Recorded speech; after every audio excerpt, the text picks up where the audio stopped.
Hai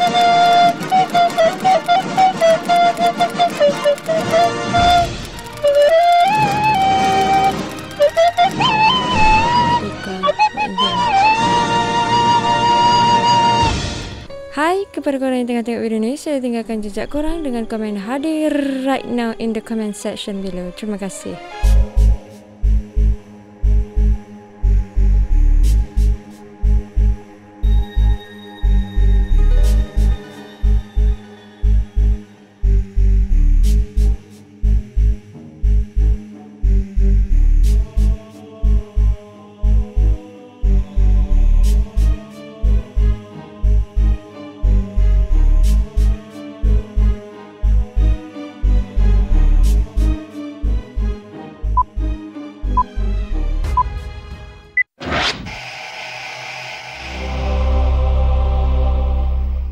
Assalamualaikum warahmatullahi wabarakatuh dan selamat sejahtera. Terima kasih masih lagi menonton channel Frankie. Terima kasih kepada semua yang dah subscribe channel ni. Terima kasih kepada set kita. Terima kasih juga kepada semua penyumbang sebetulnya. Sumbangan anda amatlah kami hargai.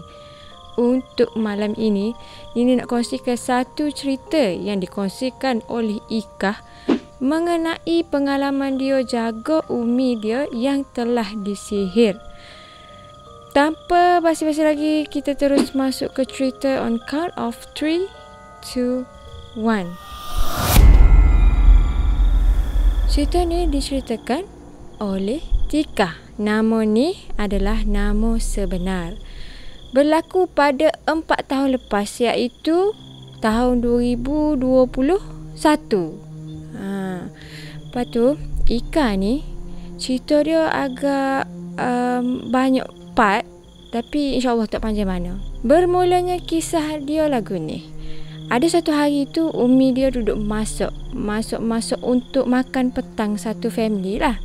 Sudah masuk semuanya, umi dia pun ayaklah ke Ika dan adik-beradik dia ayak hangpa makan lah dulu. Umi nak letak pala Ustaz. Umi penat. Lepas tu umi dia pun masuklah dalam bilik rehat-rehat. Jadi dia orang ni termasuklah abah Ika dia ni. Makanlah dulu. Makan settle. Masa tu dekat-dekat maghrib dah. Setelah beberapa minit dia orang makan ni, selesai tu dia orang pun gilah masuk ke bilik masing-masing untuk ambil air semaya dan bersiap-siap untuk maya lah. Abah ni masuk ke bilik untuk geruk umi sebab nampak umi tidur. Jadi abah geruk umi untuk pergi semaya maghrib sekali ramai-ramai. Bila abah geruk tu, umi macam bangun tapi macam tak bermaya gitu. Jadi bila umi bangun berdiri daripada katil tu, tiba-tiba umi reboh jatuh atas abah dan pengsan. Masa ni abah pun panggil lah Ika dengan kakak dengan adik dia semua ni. Panggil sebabnya nak ojaklah ni suruh tolong akak umi dia ni. Dia pun tolonglah abah untuk letak umi dia molek-molek dekat latar tu ni. Lepas tu abah pun cuba geruk umi. Geruk. Gonjel pada umi. Lepas tu umi pun sedar. Lepas tu abah pun ayak kau demo-demo ni lah. Ika dengan adik-adik dia ni. Hampa tolong angkat umi pergi tandas. Lepas tu ambil air semaya ke umi. Kita semaya maghrib dulu and then kita pergilah ke hospital apa ni dah. Jadi Ika dengan kakak dia ke pun ni akak lah umi. Papa lah umi kita dah ambil semaya ke pun. Maya maghrib cepat-cepat lah aku. Selepas semuanya settle semaya maghrib, dia orang pun bawa lah umi ke hospital. Masa tu perginya abah, Ika dengan kakak dia. Siapa dekat kawasan unit kecemasan tu, nurse-nurse dekat situ pun bawa lah umi masuk ke dalam. Macam ni abah tak turun.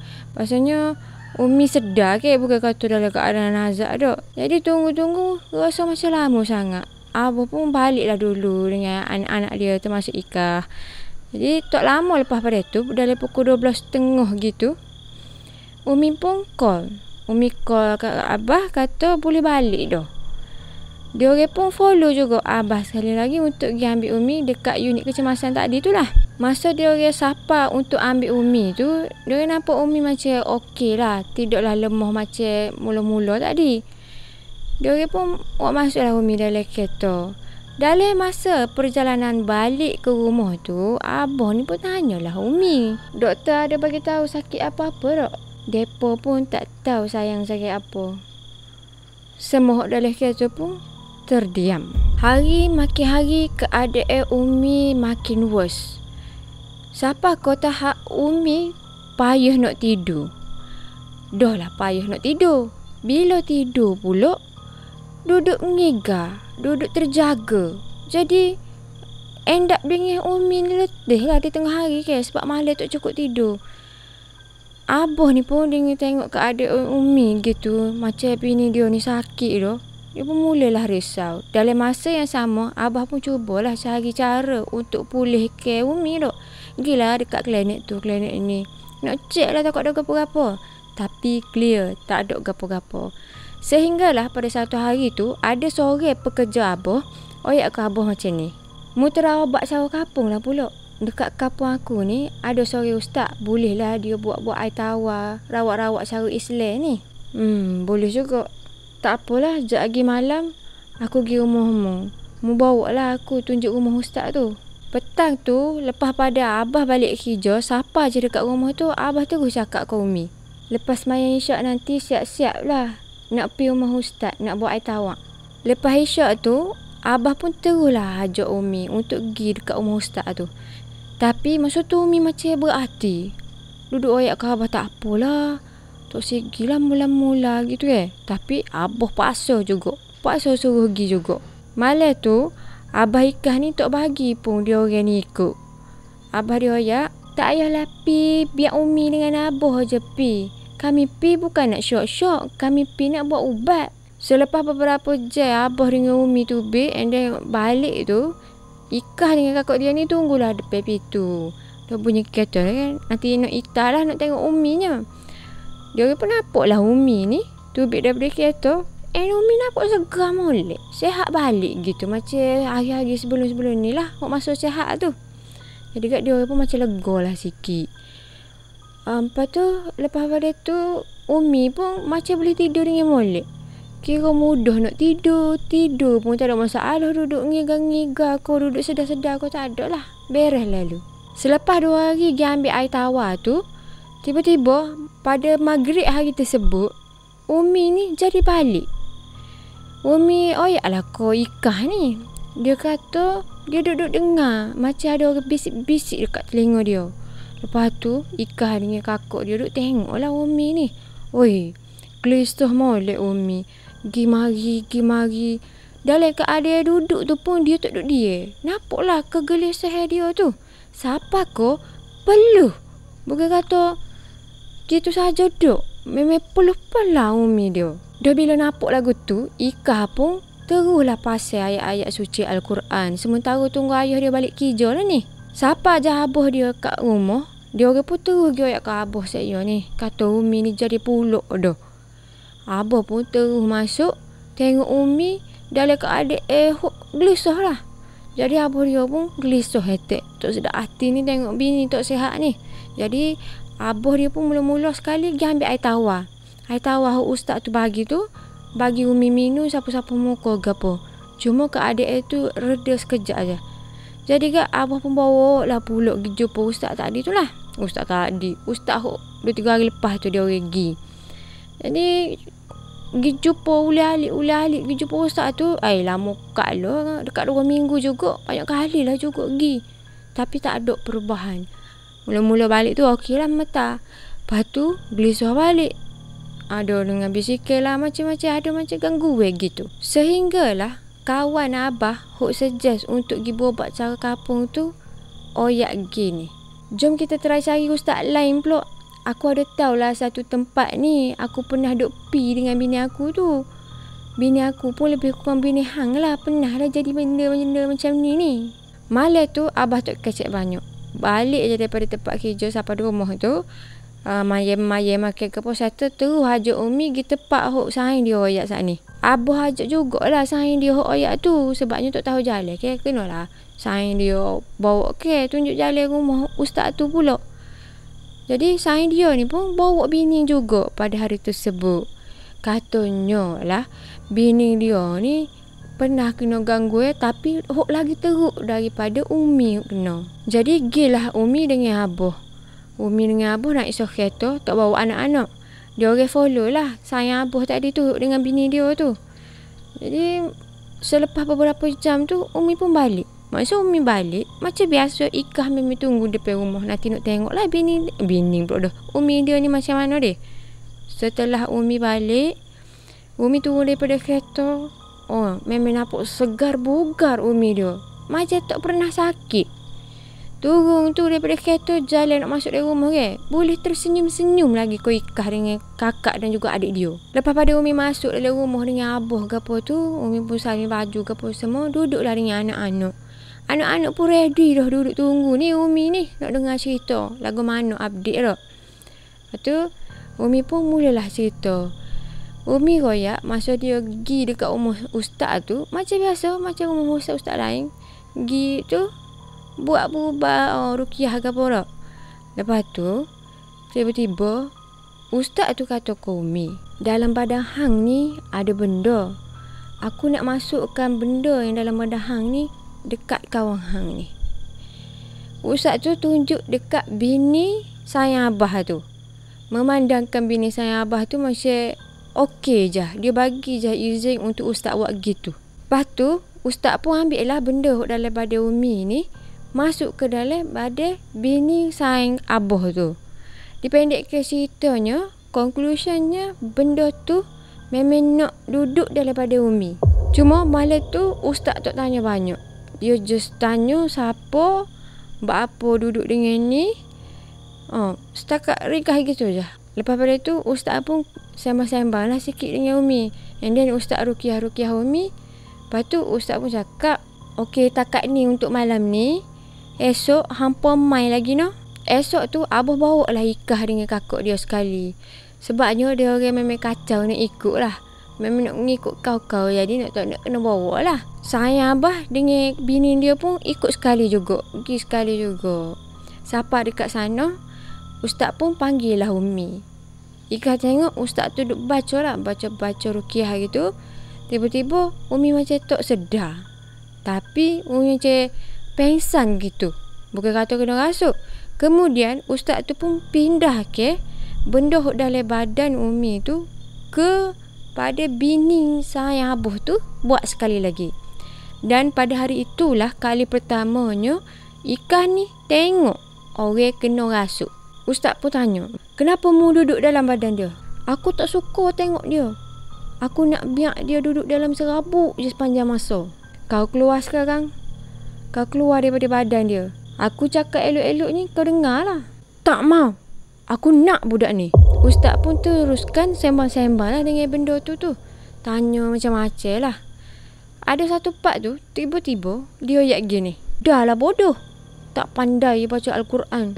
Untuk pengetahuan seawak, Umi Ikah ni adalah siam mu'allaf. Jadi bila part untuk baca Al-Quran tu, dia masih lagi gagak-gagak. Kalau dia baca Quran, mesti Abah ataupun Ikah adik-beradik ni akan tolong Umi lah, guide Umi untuk baca molek. Benda tu sambung lagi. Dah lah tak pandai baca Quran. Suara pun tak sedap. Aku dengar lelaki dia baca, okey je, sedap je. Kadang-kadang aku pi duduk sekali dengar lelaki dia baca Quran tu. Mai bini dia, dah lah baca Quran ni ke laut. Cakap pun tak pandai, lidah keras gitu. Lepas pada dengar benda tu ayat gitu, satu rumah ni hok sedang menyaksikan perubatan ni tergelak. Sokolah set-set ni. Sebabnya macam, oi, lezernya mulut benda ni. Sedap molek dia kata kau orang. Masa ustaz duk sembang-sembang tadi tu, benda tu adalah ayat. Mula-mula dia buat dekat Abah ni. Jadi ustaz pun ayat lah ke benda tu. Hang buang lah apa yang hang dah buat dekat laki dia ni. Lepas tu respon bini sayang Abah ni, tarik Abah. Kemudian dia pun tepuk pa atas belakang Abah. Masa dia duduk tepuk-tepuk belakang Abah tu, dia pun ayat, aku geram lah ish. Aku baru nak hancurkan depo ni. Benci lah aku tengok depo ni bahagia sangat. Lepas tu ustaz pun bagi respon, hang buang dah lah, tak payahlah duk buat-buat orang lagi. Selepas beberapa masa tu, settle lah untuk buang-buang benda tu. Umi pun sedar, bini sayang Abah pun sedar. Semua macam okey, dalam keadaan normal belaka. Lepas tu ustaz pun rukiah lah Ikah, umi dia, semua satu family tu kena ruqyah belaka. Dan ustaz kata tak ada apa-apa dah ni. Cumanya ustaz pesan bila balik tu cuba amal ke ayat-ayat pendinding, cuba dekat ke diri dengan Allah. Paling tidak pun selawat lah. Hari-hari jangan tinggal walaupun sehari. Selepas 2 minggu berubat dengan ustaz tu, tiba-tiba umi jadi balik. Dia jadi hallucination, gelisah, tak boleh nak tidur. Lepas tu ada seorang sayang abah hok tempat kerja tapi hok lain pula. Dia pun sejeh lah tempat seorang ustaz ni hok dia kenal. Ustaz tu daripada Baling Kedah. Katanya sayang abah, ustaz tu memang boleh merawat lah benda-benda gini ni. Jadi malam tu abah, umi, Ikah, adik dia dan juga kakak dia pergi follow lah sayang abah ni. Hok tempat nak pergi tu tempat kat ustaz paling Kedah tu lah. Sampai jauh rumah ustaz tu, terus ustaz tu panggil umi. Panggil umi, dia scan lah umi. Lepas tu dia pun scan belakang hok pergi tu. Dia kata tak ada apa-apa ni. Tapi sebelum keluar, dia pun ayat, esok hampa boleh main lagi dok. Tapi bawa sekali lah dengan anak-anak lelaki yang ada kat rumah tu.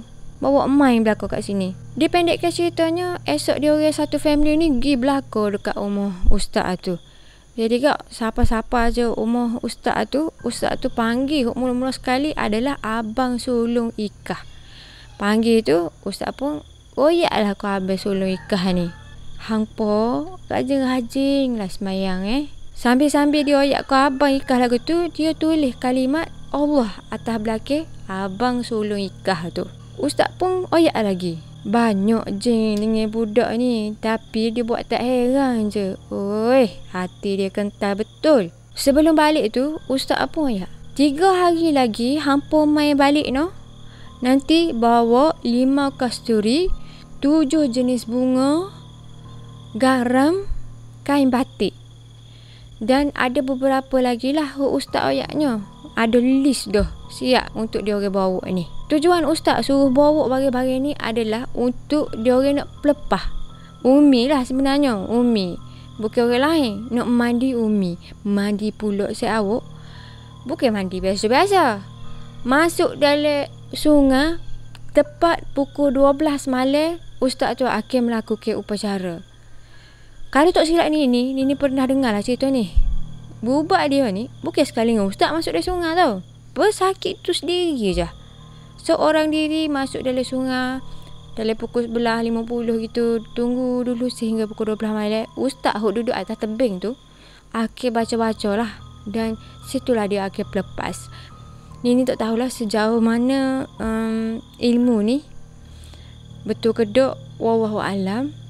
Kok mana biasa tu, saya awak komen-komen lah kok ada pengalaman yang gini deh. Pengalaman tengok orang berubat secara gini ke. Share lah, kita nak dengar juga ke. Bila dengar ustaz oyak untuk mandi pelepah pukul 12 malam dalam sungai, umi jadi takut. Jadi pada situ abah pun batalkan semua gapo hok perlu dibuat tu. Maksudnya stop situ rawatan, tak usah dah rawat secara perubatan Islam ni. Pada masa yang sama, abah dan umi ni macam tawakal dan reda dah. Diorang macam penat sangat dah lah. Lepas pada tu, Ikah dengan kakak dia ni pun macam biasalah terus ke sekolah. Cuma Ikah dengan kakak dia ni masuk asrama. Setelah setahun daripada perubatan hok last kali tu kan. Ada satu hari tu, bukan satu hari lah sebenarnya, beberapa hari. Ikah ni dengan kakak dia call umi. Dia orang call umi tapi umi tak akak, tak jawab.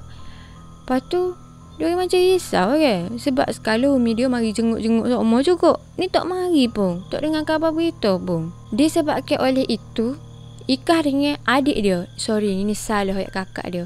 Disebabkan umi ni senyap, tak ada khabar berita, Ikah dengan adik dia ni pun minta lah dengan warden untuk balik.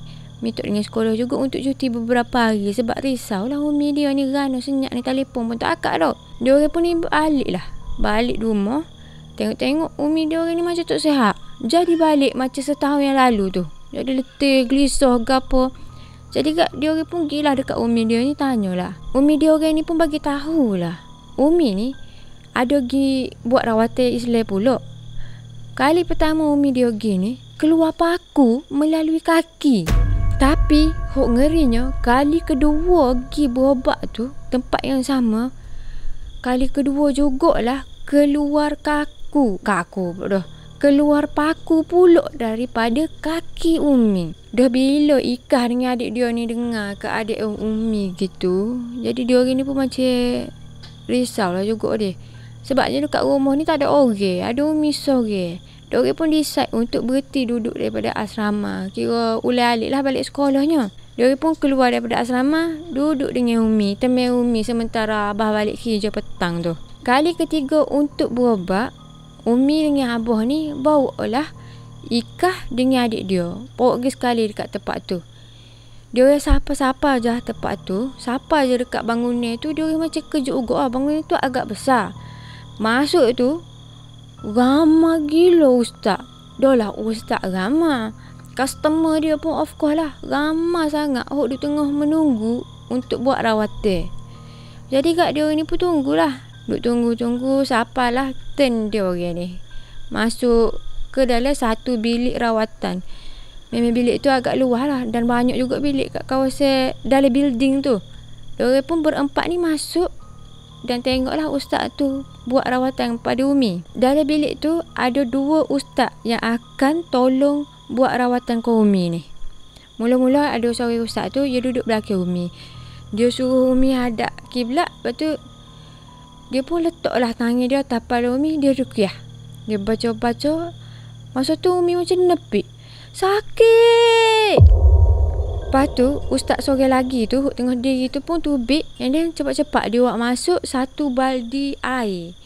Kemudian dia pun pergi letak air tu dekat kaki Umi. Maksudnya kaki Umi masuk ke dalam air tu lah. Duduk berendam dalam air tu. Lepas tu ustaz seorang lagi duduk baca tu terus kena baca duduk baca-baca. Position dia pula lah ni duduk dekat bahagian kaki Umi tu. Bukan duduk belakang Umi. Masa dia tengah baca-baca tu, dia pegang lah kaki Umi tu. Masa dia pegang kaki Umi, Ikah dengan adik dia ni macam curious lah. Duk tengok ustaz tu buat gapo. Muka tu aja kelih ke berobat gitu. Tengoklah dia perhati ustaz ni nak buat gapo pula lepas ni. Lepas tu, selepas beberapa detik, beberapa ketika, ustaz tu duk baca, ustaz tu pun celup ke tangan dia dekat dalam air. Dia celup, dia buat tubik. Ada paku pula kali ni. Lepas tu ustaz tu pun celup pula tangan dia sekali lagi dalam air tu. Dia pakak pula sekali lagi tangan dia. Dia ada lagi lah 1 paku ni. Pendekkan cerita, selepas selesai sesi rawatan Umi ni, dia pun nak keluar lah daripada bilik tu. Selepas keluar tu, dia tunggu sebentar sementara dipanggil lah. Dalam masa tu, ustaz 2 orang tadi tu pun marilah jumpa abah. Dia pun holok lah 2 keping paku huk tubik daripada kaki Umi tu. Paku tu dia letak dalam plastik biasa je.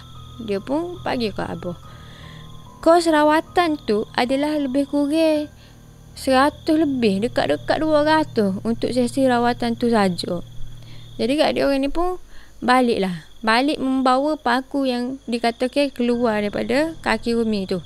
Balik tu kat sipir je lah paku tu. Tak tahu nak buat gapo. Ustaz tu tak ada oyak pun nak suruh buat gapo. Masuk je dalam kereta. Start kereta. Nak balik ni deh. Abah terus tanya dekat Ikah dengan adik dia. Hampa tak rasa lain kau masa dia pegang kaki Umi? Lepas tu adik Ikah ni pun terus jawab dekat abah dia. Lah abah.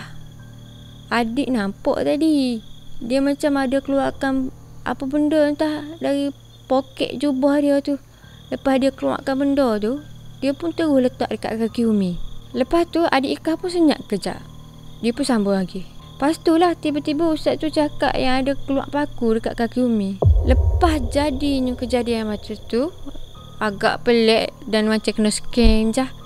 Jadi lepas tu Abah Ikah ni dia rasa give up lah. Dia rasa macam malas nak percaya dah benda-benda lagu ni. Macam kena lipat sama ke ustaz. Tapi walaupun dia macam give up dah ke arah itu, dia masih lagi nak cuba untuk bantu Umi. Jadi Abah pun oyaklah ke Umi. Dah lah jumpa dengan ustaz-ustaz ni, kita try dengan jumpa doktor sekali lagi nak. Umi pun tanpa bantahan terus setujulah dengan cadangan Abah ni. Selepas beberapa hari lepas itu, Abah pun bawa lah Umi pergi jumpa doktor dekat metro. Di cut the story short, rupa-rupanya Umi dia orang ni ada mental illness, iaitu anxiety.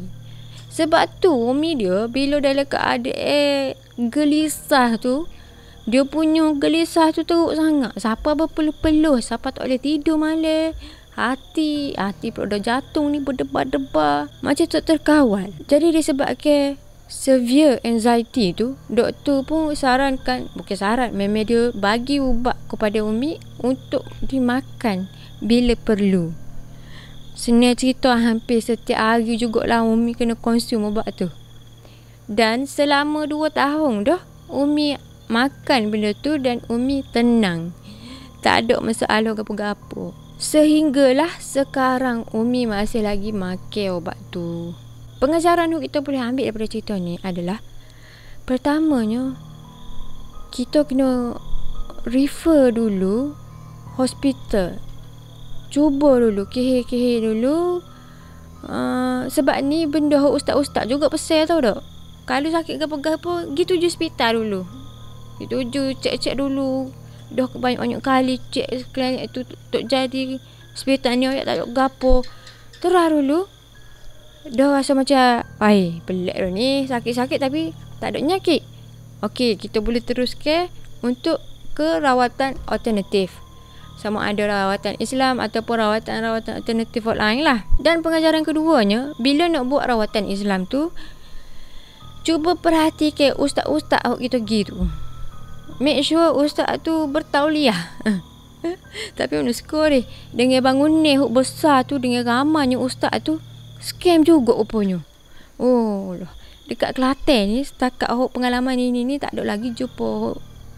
Mungkin ada orang lain, tapi ni sendiri tak ada lagi jumpa ustaz pelik-pelik. Pengajaran ketiga pula, kita cubalah cari-cari pasal info anxiety ke, ataupun neurodiversity punya hal, macam ADHD, autism semua tu kan. Dia bukan penyakit tau, dia satu simptom kau gapo tahu, tapi pasal neurodiversity. Cuba kita cari maklumat pula tu. Cari maklumat. Ataupun kalau kita tahu, buat awareness untuk orang tahu. Pasal anxiety ni pula, korang jangan self-diagnose. Boleh nak self-diagnose, tapi jangan ending dengan situ, patut ayat ke orang, aku ada anxiety, aku ada depression. Dekat My Sejahtera, korang boleh cuba cari dekat My Mind Health korang. Situ korang boleh buat assessment. Bila dah settle assessment, dia akan terbit result. So awak ni ada anxiety ke, mild anxiety ke, severe ke, teruk ke, akan ada beberapa result tu. Kalau perlu, macam betul lah aku anxiety, jadi korang proceed booking appointment. Pandai-pandai ataupun pandai-pandai korang lah nak ambil langkah seterusnya untuk jumpa doktor tu. Dia tunjuk ke result assessment tu. Malam tu Abah Ikah ni tak bagi pun dia orang ni ikut.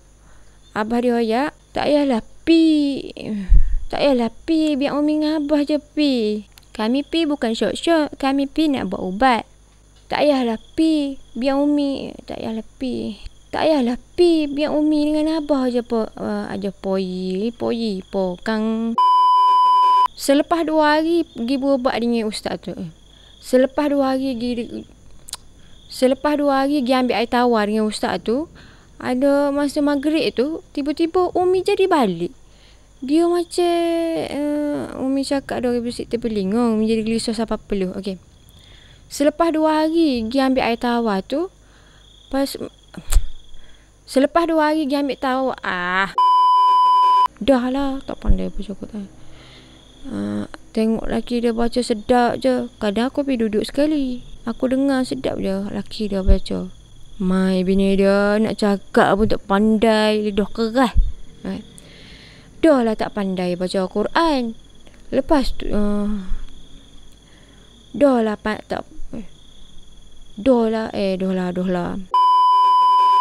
tak pandai baca Quran. Suara pun tak sedap. Laki dia aku dengar sedap je baca Quran. Kadang-kadang aku join sekali duduk dengar Ustaz tu duduk baca. Ustaz tu pun celup ke tangan dia dekat dalam air Umi rendah kaki tu. Dia celup, dia buat tubik. Ada paku keluar daripada kaki suami puan ni. Suami puan pula dah.